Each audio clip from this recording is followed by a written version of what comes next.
People often ask the question, is the American dream dead? I believe the moment we stop dreaming, we might as well be. Hi, I'm your host, Craig Sewing, the creator of American Dream TV, a national TV show centered around real estate, lifestyle, and culture. A real show showing you real neighborhoods from real professionals. Today, we're going to take you all across the country, showing you why we live in the greatest country on the planet. Let's get this show started right now. Welcome to the American Dream. The American Dream. You're watching The American Dream. The American Dream. Showing you the real estate, the lifestyle, the culture. Let's get this party started right now. Let's go do this. It is heating up once again. We're the Davids going up against the Goliath. Real stories in real neighborhoods with real experts. The staple of the neighborhood. Can't wait to present it to you. It's all about lifestyle. In your community. That's what this show, The American Dream, is all about. Cheers to your American Dream.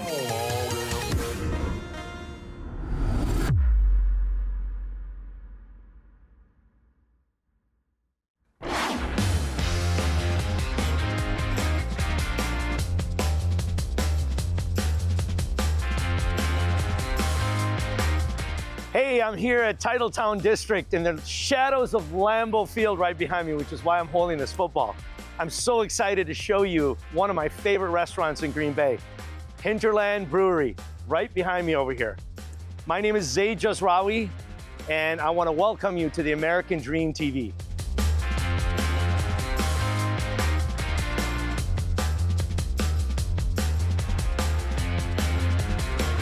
So I'm here with Melissa Clark. She's the Director of Restaurant Operations at Hinterland Brewery.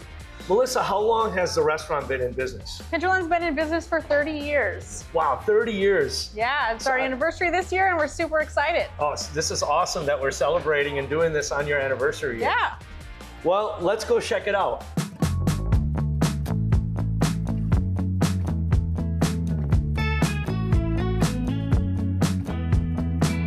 So Melissa, tell me a little bit about the history and the progression of the restaurant and how this all came about. Awesome. So 30 years ago, Bill and Michelle Tressler started the brewery at a cheese factory in Denmark, Wisconsin. And then they moved to the location downtown Green Bay where Copper State Brewery is now. They opened the restaurant, and the restaurant and brewery were doing so well, we needed more space for production as well as more space for seating and producing food for the restaurant. And when the Packers were developing the Titletown area, they invited us over and we were so happy to come. I love the poke bowl, it's one of my favorite to eat, but you also do fire baked pizza and you have these fires which make the ambiance and the coziness. Tell me a little bit more about that. The whole vibe at Hinterland is the North Woods, the unexplored. So we have the cozy fireplaces, kind of welcome you on in. We have lots of guests that make reservations and request to sit by the fires. We use that same wood for cooking in our pizza ovens as well as our grill, and it just really translates to the flavor of the food. So how did this come about that you guys ended up moving here right across from the stadium? Well, the Packers invited us. So we used to do a lot of events with the Packers coaches, front office, as well as some of the players at the time. And we were so close with them that when they were developing this concept, they thought that our concept would do really well in their park. So here we are. Okay, so Melissa, tell me a little bit about during like a Packer game. What does that feel like? And I got my football right here. Awesome. It feels like a big party. Yeah.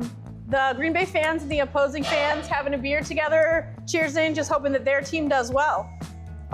Does it get rowdy at all? Have you had to like get people out of here? No, it's really a good time. The people of Green Bay and the Green Bay Packers fans are happy to have the opposing team's fans here, and everyone's just happy that they're gonna go to a football game. Who do you root for? I have to root for the Packers. We work so closely with their front office, how could I not? What about your distribution? I know you're gonna take us through all of your distribution center and your brewing area. What is it like? Yeah, we distribute through the entire state of Wisconsin, and then we go as far north as the Upper Peninsula of Michigan and as far south as the Chicagoland area.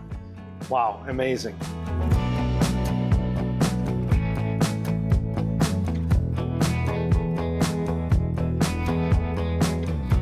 Hey Melissa, this beer is awesome. Can you show us how it's made? Yeah, let's check it out. All right, let's go in.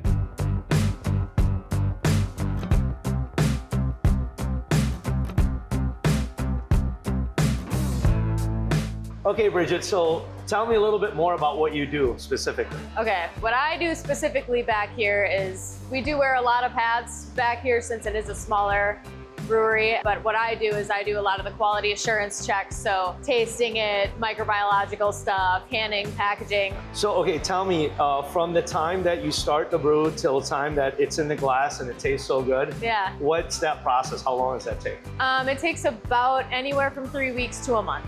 Okay, really? Wow. Yep, it's a lengthy surprised. process. Wow. Yeah. So almost a month to get it to be Yep. a beer. Okay. Yep. Awesome. Thank Yeah. you very much for taking sure. the time. Cheers.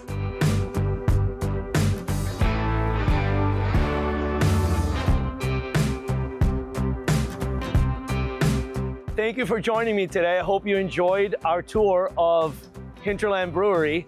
I'm gonna enjoy a cappuccino now at one of my favorite cafes, Leaps and Bounds, here at Lodge Kohler. And I look forward to seeing you next time on my episode of The American Dream TV. Cheers.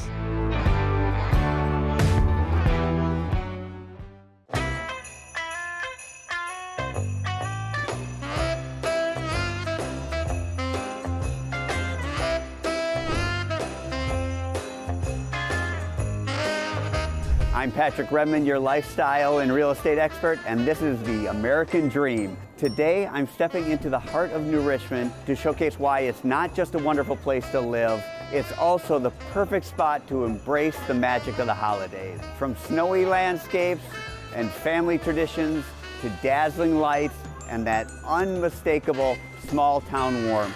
New Richmond truly captures what we love most about Wisconsin winter.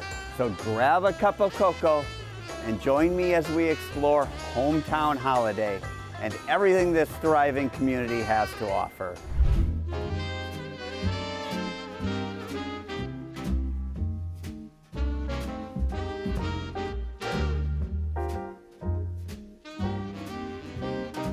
I am with Rob Krivik, CEO and president of the local chamber here. Yes. Rob, thanks for meeting with us. Well, thanks for coming out and seeing a great event. We call it actually the best in the state of Wisconsin. I got to ask you, why don't you introduce the people watching to New Richmond and why New Richmond's important to you? So we're perfectly situated at the intersection of two state highways. Right. We've got the busiest general aviation airport in the state, great technical college, a $100 million high school, and families moving here left and right from Minnesota.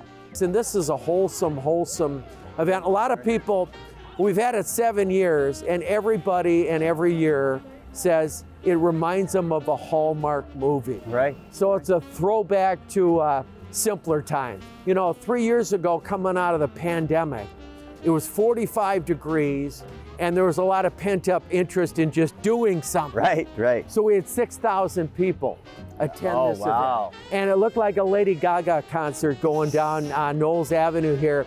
Even when the weather's really brutally cold like it is tonight, people just come out, families come out, because it's just a kickoff to the holiday season. Right. And just, again, really wholesome. The fireworks are great, just downtown fireworks, the tree lighting, and then, you know, we had 42 units. Find me a winter parade that has 42 outstanding units. A lot of them have been working on these for months. Is there anything else you'd like to tell our viewers at home about New Richmond or the event? You know, just this is one of several events we do. We do them up big, and we would just invite you to come and sample the community, all we have to offer.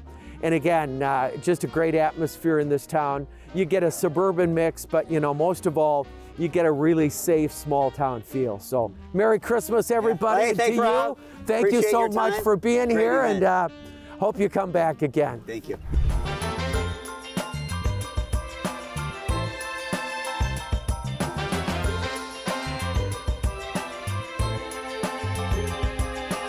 Santa and Mrs. Claus, I'm glad I ran into you here today.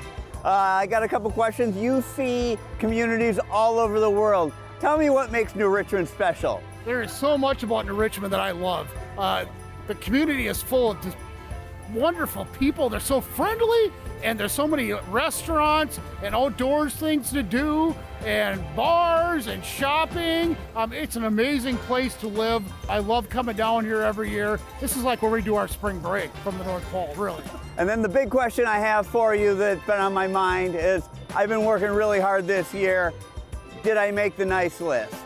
Well, I might have to check with the elves, but as far as I know, the last time I looked, you're still on the nice list. All right. Well, thank you. Thank you for your time. You guys have a wonderful Christmas and holidays. All right, Merry Christmas to you.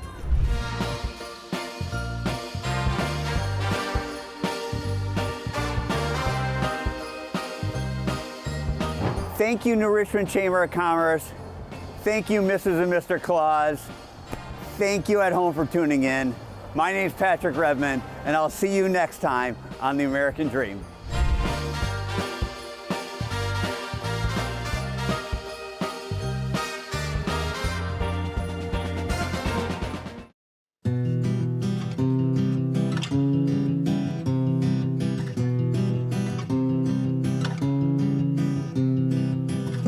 Welcome to The American Dream. I'm your host, Kevin Campos, on this episode of Selling Madison, Wisconsin. As you can see, I'm in my favorite Italian restaurant in downtown Madison, Wisconsin, called Naples 15, and you are in for a treat. Let's go take a look. Naples 15 opened in 2012. It's named after the executive chef's hometown in Naples, Italy. And an interesting fact is the 15 represents 15 of Salvatore's family, friends, and Italian artists who mean a lot to him. People come from all over to experience this authentic Italian cuisine. Its most famous guest was Tony Bennett, who was a friend of Salvatore's from New York City. We are here at Naples 15 with my good friend and head chef, Salvatore Di Scala from Naples, Italy. And Sal would like to explain some of the food he prepares here and the menu and what's most popular. I'm from Naples, Italy, born and raised in Naples. My mother was from Naples and my father was from the island of Ischia, which is across the street of Naples. And I live between the two places since I came to America for boxing. I'm very, very happy to be in Madison. I opened up this restaurant for many reasons. One, because I was missing my home so much, and I bring the culture of the Neapolitan cuisine, which I grew up with. We bring in America and the rest of the world. Is that your most popular pizza here? The margherita is the most popular, but we have like a 15 pizza, and for choosing. But normally the pizza margherita is the most famous one. Our favorite dish, I can say, is the spaghetti a vongole, spaghetti with clams. We have fresh clams. We call Manila clams here, but in Italy we call the vongole verace. We have a lot of fish. We have a Chilean sea bass. We have, for example, we have this table called the chef table. We start with a nice pizza, a beautiful salad, maybe a caprese or burrata salad, and we do calamari baked on the wood oven, or the gâteau napoletano. This old French Neapolitan dish with potato baked on the oven with the cream of Parmigiano Reggiano and caciocavallo prodotto, the best. And then the calamari we grill on the wood oven for appetizer. We have the Parmigiana, like cake blend Parmigiana is also very good. The main course I will recommend the Neapolitan ragu, which is our national anthem from Naples. We do with meatball and traccioleva. Traccioleva is the ribs, And the sauce, of course, is a Samarzano tomato sauce. And we over pasta, it's called rigatoni, ziti, or paccheri. We have a lot of dishes like spaghetti with olive oil and garlic, pasta fagioli, pasta with the beans. We had a wonderful time here at Naples 15 tonight, my favorite Italian restaurant. And now we're gonna go check out one of my listings.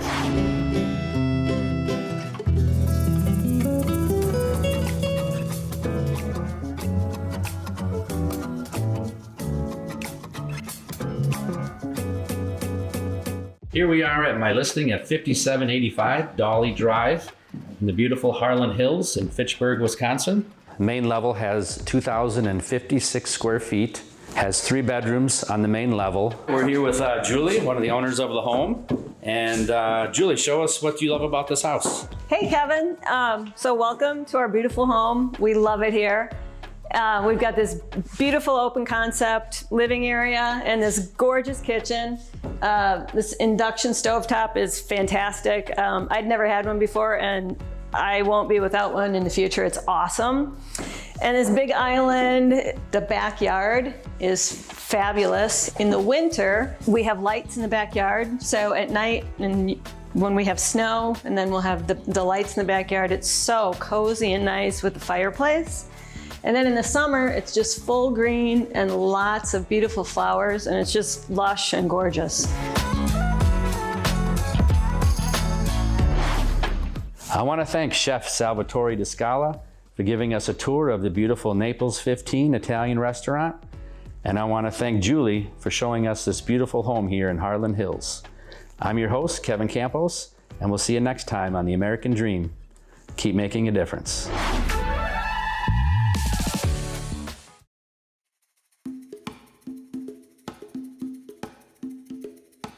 Nestled in the heart of Rock County, Milton, Wisconsin, is where small town charm meets modern living. Yes, but don't be fooled by the lack of big city living, because Milton offers beautiful landscape, a thriving community, and a very rich history. Welcome to The American Dream. We're your hosts, Kevin and Renee Clark. And today we're going to take in some of that rich history. Yes, and now that we have coffee from Charla's, why don't we start by going over to the Milton House? Hi, we're here with Keaton Claus, the Executive Director of the Milton House. Keaton, thanks for meeting with us today. Tell me a little bit about the Milton House. I hear it's a national landmark or historic landmark. You can correct me here. Yeah, well, thanks for coming. Always glad to have people come and help get the word out about our organization. So yeah, we are the Milton House. So we are a national historic landmark. We're the only one in Rock County. A lot of places in Rock County are on the National Historic Register, but the landmark means that the federal government has said that your story has national significance. So we got that designation in 1998, and the main reason is because we are a certified Underground Railroad stop, and we're the only one that's in Wisconsin that people can tour. So there are other Underground Railroad sites in the state, but they're private houses or churches or just a plaque. So we're the only one you can tour. Right, very cool. Besides the guided tours, you also mentioned that there's some special events. Yeah, we have special events throughout the year. So like in just that couple of weeks, we're gonna have some of our Christmas events. Our biggest one, probably the one that most people know us for, is our Civil War Days. And that happens in May, the third weekend in May. And it's an event where we have Civil War reenactors, and they come and they're like in the park across the street, and then back there we fire cannons. It gives you all kinds of fun things. The Friday portion is just for school kids. We have about 1,500 school kids come just that day. And then the rest of it is a free event for the community, so people can just come throughout the day. We have Great Lincoln Reenactor, and it's definitely one of our events that is more focused on education. So our mission is to educate people on the history, and so that's one of the ways that we do it, is through guided tours, but then also through special events like Civil War Days. So this section, the Hexagon, was a stagecoach inn, and then kind of that big part that we were in earlier, that was added in 2006 because the original collapsed in 1948. But in 1844, he builds that section. Downstairs were all rentable business spaces, and upstairs are rentable apartments. So there would have been 6 rooms on this floor. That one got changed when we became a museum. So there would have been another room there. And then these other ones just have items that have been donated to the museum throughout the years. So this is not at all what rooms would have looked like. And then in 1867, he added our 3rd floor. So then there were 6 more rooms. Business was just that good. So this was done by one guy, Larry Schultz, and it took him about a year. He's still in town. He's actually got to come back and do some more work on it, but he is absolutely phenomenal. We have him, and then as we go around the corner, there's a tile mosaic on the ceiling, and the 2 women who did that's the same one who did the one in the lobby. This is a cellar, so the stairwell we just came down would not have existed. That was added in the 1950s when we became a museum. So that door wouldn't be there. Obviously no lights, and it would have been just a dirt floor. So there was an entrance through the floor in one of the other rooms to get down here. So they would just root cellar because they didn't have refrigeration. So this is anything that you kind of needed to be in a refrigerator, you put in here, down here. So we think this is a space where freedom seekers would stay while they were here. So usually in the gallery, you guys get a really fast history lesson on the compromise of like 1850. And so the heyday of the Underground Railroads from 1850 to the end of the Civil War. Because in 1850, for a lot of reasons, the country compromises on some stuff and they strengthen the fugitive slave law. So now getting into a free state wasn't good enough because it was the federal government's job to find escaped slaves and send them back. So even though Wisconsin was a free state, if someone came to this state and was an enslaved person, their owner could come and get them and take them back. So that's why the Underground Railroad becomes so important, but it also means that it's more dangerous. So if you're found helping, you can be put in jail, you can be fined, you could lose your property. So we just uncovered some really great history, Kev. I'm just wondering, what do you think we should do next? Yeah, that was a lot of fun, but I say a little less history and a little more wine. Like maybe Timber Hill Winery, what do you think? That sounds great, let's go. Okay, let's go. I'm here with Amanda Steffel, owner and winemaker of Timber Hill Winery. So let's just start with a little bit of your history and how this whole beautiful dream of owning this vineyard came to be. So I went to school for microbiology at the University of Iowa, and from there, I learned about winemaking as a career path.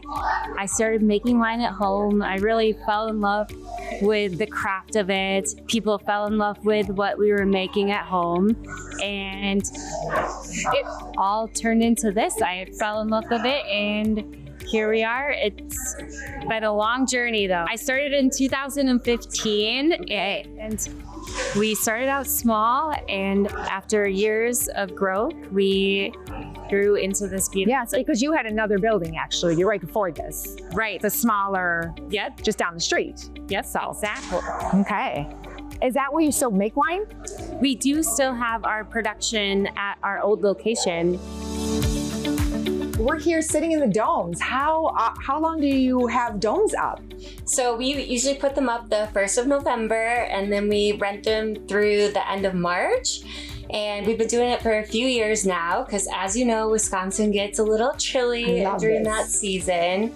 And so they're the perfect way for people to be able to enjoy the beautiful outdoors love this. The freezing cold. Do they get booked up? So do you have to rent pretty early? Yeah, we rent out. We have 4 of them now, so they're pretty popular. Though I always tell people to book them for your special occasion. We do a lot of private events where we have 2 different rooms available that people can book for birthdays, anniversaries. We've been doing a lot of showers. Then our public events, we do a lot of really fun stuff too. One of my favorites that we have going on tonight, Friday night, we do Wino Bingo, where we bring in a lot of local nonprofits and we help raise money for them while people just have fun playing bingo. I like to tell people we aren't just a winery. I think it's important that people know that we have an amazing food menu. My personal favorite food, pizza, is definitely one of the best things that we offer. And we have gluten-free pizza available too. I love their gluten-free pizza. It's awesome. And a lot of great vegetarian and vegan options. And another thing is we have amazing mocktail menu. So for those that don't like to drink, we have delicious mocktails. Well, what a wonderful afternoon in one of our favorite local communities. Where do you think we should go on our next adventure, Kev? Every day's an adventure with you, babe.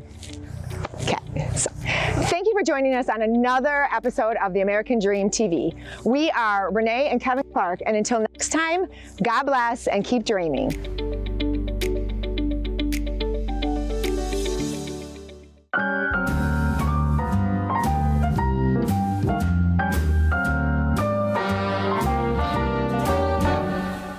Hello and welcome to the American Dream. I'm your host, Ashley Warning. Today we are downtown Menasha, where I'm going to take you on a tour of some extraordinary small businesses in the area.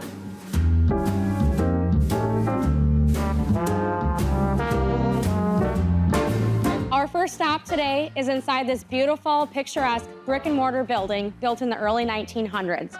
Let's step in and check it out.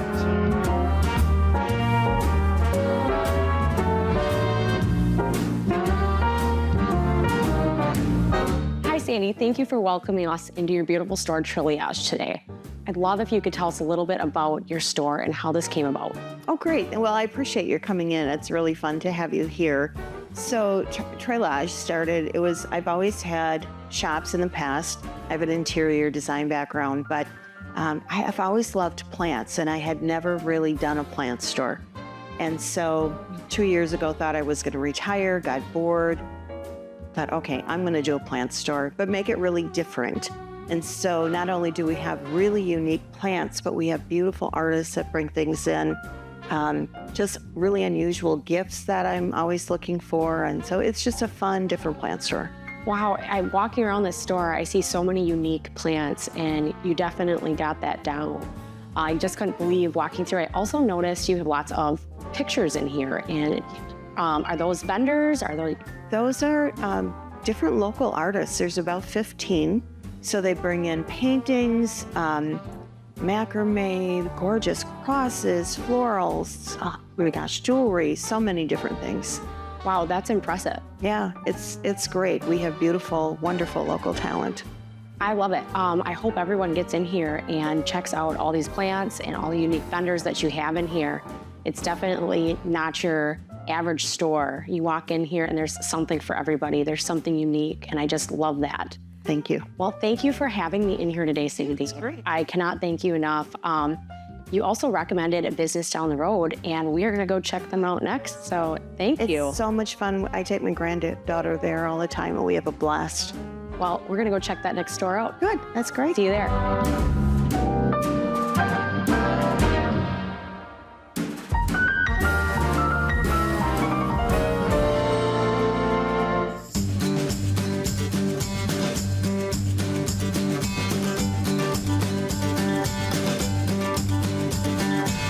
Hi, Jacob. Thank you for having us in to Catch Fire Creations today. I'm super excited to be here. I can't believe how you've utilized 3D printing to create such a cool atmosphere for people of all ages to come in and do a fun project. Can you tell us, if I was to walk in here today, because you do welcome walk-ins into your store, what does that look like? How do we start? Yeah, definitely. So everything in our shop is 3D printed. And for those that are not familiar with 3D printing, we take a type of material, usually like a plastic, and we actually heat that up and print layer on top of each other to make our creations that we have available in the store. So we have about 150 different creations that people can come in and paint and decorate and make their own. So we have the shop side of our store, and then we have the full art studio here as well, with multiple different colors of paints and arts and crafts and decorations that they can add to their creation. That is awesome. So if someone were to walk in here today, what is the starting price to do a walk-in project? Yeah, definitely. So we have a wide variety of price ranges. Our cheapest projects start at $5. Wow. So you mean if someone came out today and said, I want to do a project with my kids, we're looking for something fun to do, they could walk in and for $5 come in, pick out a $5 project, and sit down in your art area and paint it. That's right, yep. Oh, I love that. And leave the mess here and not at home. Exactly. Oh. Yeah, we do all the cleanup for everyone, so. Hey, that's a good deal. I know, right? All right. Well, thank you for having us today here, Jacob. Thank you. Thank you.